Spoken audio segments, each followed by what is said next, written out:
So today we'll be dealing with Peter Benson's Big Football, Corporate Social Responsibility, and the Culture and Color of Injury in America's Most Popular Sport. So the overall topics and themes of this text is the NFL, corporate social responsibility, gendered racial politics, and the dangerous moral contours of racial capitalism.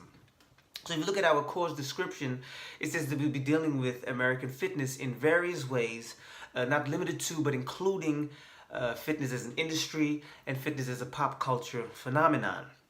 Now, if you look at it, the NFL is all these things. Now, this class deals with how American communities are sustained through fitness. And with this, we can point to Dr. Bennett Omalu, who is also mentioned in Benson's text.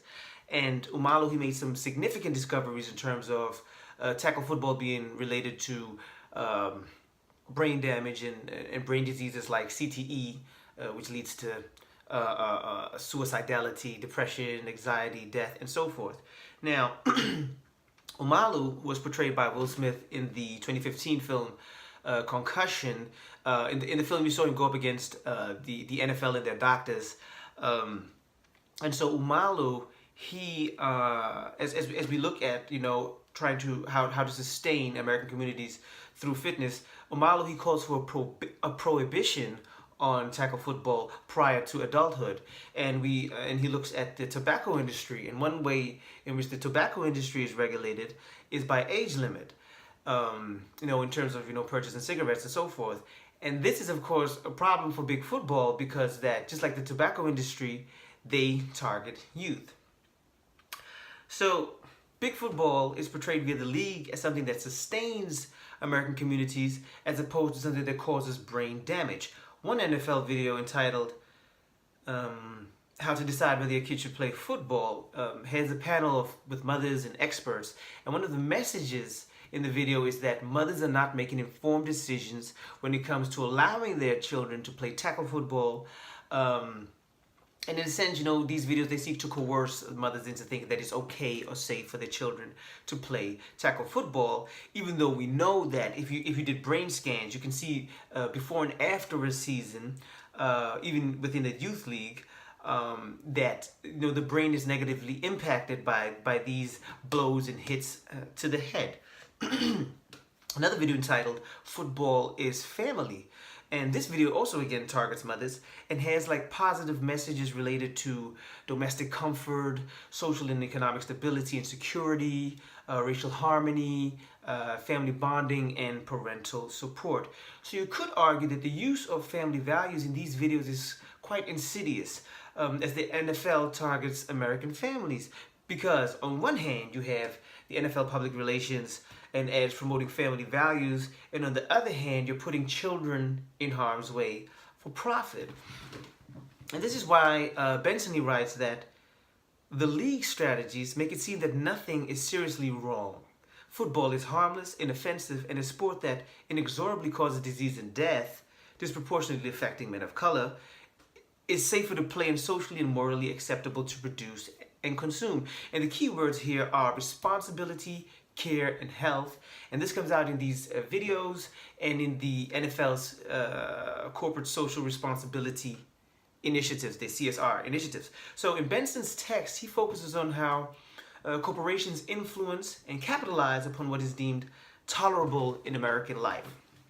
So when we look at racial capitalism, we see how owners capitalize on conditions of social and structural inequality. As Benson writes, or what Benson describes as, football's complicity in helping to reproduce the problems and privileges of America's racial order.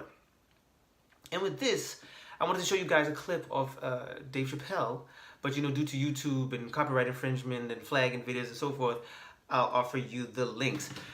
But now in this clip, Dave Chappelle has been sent out to speak to Black ghetto youth about their possibilities and future in American society.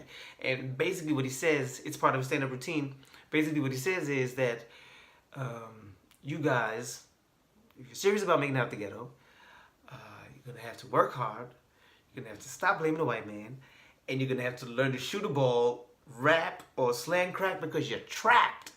And so with this, we see we see how this racial capitalism can be intertwined with the entertainment industry. And we have to ask ourselves, you know, what does it say that the nation is so entertained and so enamored with seeing black bodies being put in harm's way? You know, we see it with the NFL, we see it with gangster rap, we see it with violent interracial porn, or even racist porn. You know, maybe even shows like Cops that could be reminiscent of lynch mobs. I don't know if Cops is still on. Like, we'll have to do your Googles if you even remember that show.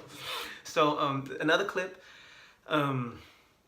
which I look forward, will I offer the link for, is 50 Cent, where he talks about hip-hop and the rap game and gangster rap as being like a safari or a zoo, which allows fans to come close enough to the animals, but not necessarily to engage directly with the animals. You know, the animals here being the rappers. So we've seen, you know, how street credibility, you know, being shot multiple times or being in perilous situations, gave artists, you know, bigger sales and more popularity. And with this, I want to quote the late great Notorious B.I.G. from a song that he did entitled Things Done Changed. And in it he raps, "If it wasn't for the rap game, I'd probably have a key knee deep in the crack game. Because the streets is a shortstop, either you're slinging crack rock or you got a wicked jump shot. Shit is hard being young from the slums, eating 5-cent gums, not knowing where your next meal is coming from. And now this shit's getting crazy and major. Kids younger than me, they got the Sky brand pages, going out of town, blowing up. 6 months later, all the dead bodies showing up. It made me want to grab the 9 and the shotty, but I gotta identify the body." Damn. So Benson, he writes about sports journalism and their tendency to describe and define players as being warriors and gladiators and, you know, having a warrior-like mentality. And, you know, you see names like Beast Mode and Megatron and so forth. So it's like the harder they come, the bigger the reward. You know, just like with rappers, you know, the more street credibility, the more fame. And casting players and rappers in this manner, you know, gives them a form of social symbolic capital. And what we're dealing with is an enterprise of exploitation where young men are often seeking to overcome the disadvantages of American society, and they engage in this perilous sport to acquire wealth, capital, status. And this exploitation of young men is profitable for corporations, institutions, even universities, and it exposes these youth, these young men, to injuries that do not similarly affect advantaged populations. Similarly, with record labels, you have rappers and their entourages engaged in the streets, engaged in violence, engaged in beef, altercations, and so forth, as opposed to the record label execs who cash in on what could be defined as street wars. Again, it's white ownership, black labor. So in this culture of exploitation, Benson, he writes that violence and damage is done to mostly black men's bodies and minds. And of course, this is part of the course, right? Minds and bodies. So in football, again, we then see how black bodies are often placed on the fields in positions that make them more vulnerable as compared to white players. Benson writes also that, you know, there are special rules for quarterbacks, the majority of whom are white. And Benson writes of a racialized social democracy within apartheid-esque lines of race and class. And overall, in the text, he also said that you can use football to analyze and examine conditions and policies in American society. You know, the football machine, even if you think about what Chappelle and Biggie were saying, the football machine depends on structural racism and limited life opportunities. And in this very violent sport, the lives of black men matter only as consumables and commodities. And it speaks to the value of black life in America and perhaps in the world at large.